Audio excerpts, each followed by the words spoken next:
তাদেরও মুক্তি পাওয়া দরকার। একটু আগে বলেছি, আপনি সংবিধান ভায়োলেট করতেছেন। আপনি কালকে সংবিধান ঠিক করে ফেললেও, বঙ্গবন্ধুর জাতির পিতা হিসাবে বাদ দিলেও, স্বাধীন ঘোষক হিসাবে বাদ দেন এবং ছবি ঝুলাবেন না কালকে থেকে, কিন্তু এই সরকার 17ই ফেব্রুয়ারি আপনারা ওত দিয়েছেন, সেই থেকে এ পর্যন্ত যে চলমান অপরাধ করেছেন, সংবিধান ভায়োলেট করছেন, সেটার জন্য শাস্তি পেতে হবে।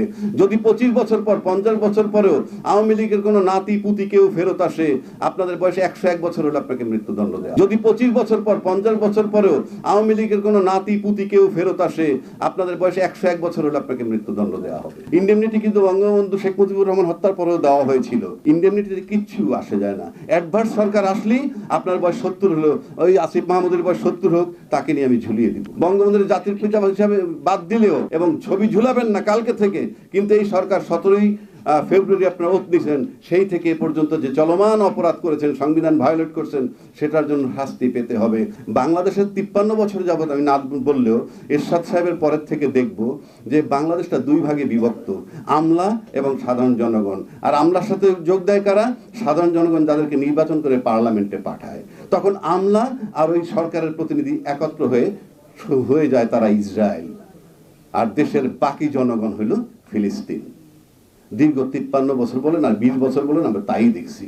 যেখানে সরকার যাবেন জনগণের প্রতিনিধি হয়ে, সেখানে গিয়ে তারা আমলাদের সাথে আতাত করেন। ভাইস ভার্সা, তোরা তোদের মতো চলবি, আমাকে শুধু ক্ষমতায় রাখবি। আমরা ইসরায়েল, 17 লক্ষ লোক ইসরায়েল, 17 কোটি লোক হইল ফিলিস্তিন। এইভাবে চলে আসছে বাংলাদেশ। এখন দুই পক্ষের বাঁচার উপায় কি? দুই পক্ষ মানে কাদেরকে বলছি আমি? দুই পক্ষ বলতে ছাত্র আন্দোলন করেছে, তাদেরকে নাকি আবার ইন্ডেমনিটি দিবে। আর ইন্ডেমনিটি মানে কি? দায় মুক্তি। দায় মুক্তি মানে আমি অপরাধ করছি, আমি অপরাধ তো করি নাই। কারণ আমি তো সরকার বদল চেয়েছি, আপনারা সবাই চেয়েছেন। বিএনপি যারা ক্ষমতায়, তারা নাকি ধান খেতে ঘুমিয়েছে, তাদের বিরুদ্ধে 1 লক্ষ মামলা, তাদের বহু লোক গুম হয়েছে, খুন হয়েছে, ইত্যাদি ইত্যাদি। তো সেই খুনের ভিকটিম তো আপনারা, ঘুমের ভিকটিম আপনারা। তাহলে আপনাদের এত গরিমসি কেন এটা করতে? তাহলে আপনি যাদেরকে দায় মুক্তি দিচ্ছেন, সেখানে নাম আসবে কাদের? যেগুলো আমরা চিনি, অন্তত 100-2 ছেলে পেলের নাম আসবে, বাকিগুলো একটা আসবে না। এদেরকে দায় মুক্তি দেওয়ার মানে হচ্ছে তো তোমরা একটা অপরাধ করছো।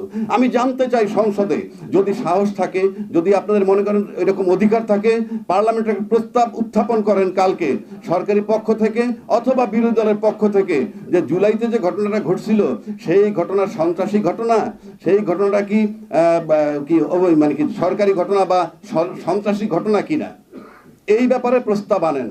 আমরা দেখতে চাই পার্লামেন্টে পাশ করে কিভাবে হয়। যদি এটা সন্ত্রাসী ঘটনা না হয়, তাহলে তো আমার দায় মুক্তির বিষয় নাই। আর দায় মুক্তির বিষয় হচ্ছে যে আমি একটা অপরাধ করেছি, আমাকে দায় দেওয়া হইল। আমরা তো ইন্ডেমনিটি বিল যাকে বলে, ইন্ডেমনিটি কিন্তু বঙ্গবন্ধু শেখ মুজিবুর রহমান হত্যার পরেও দেওয়া হয়েছিল। ইন্ডেমনিটিতে কিচ্ছু আসে যায় না। অ্যাডভার্স সরকার আসলেই আপনার বয়স 70 হলো, ওই আসিফ মাহমুদের বয়স 70 হোক, তাকে নিয়ে আমি ঝুলিয়ে দিব। কিন্তু আমার প্রশ্ন হচ্ছে, দায় মুক্তিটা কিসের? আমার তো দায় নাই। আমি দেশকে মুক্ত করেছি, জনগণকে মুক্তি দিয়েছি, সেটার জন্য যদি আমার দায় মুক্তি সনদ নিতে হয়, এটা ট্র্যাজেডি। এইবার আসেন, যারা, এটা হলো ছাত্রদের জন্য, তাদের দায় মুক্তি, অর্থাৎ তাদের মুক্তি পাওয়া দরকার।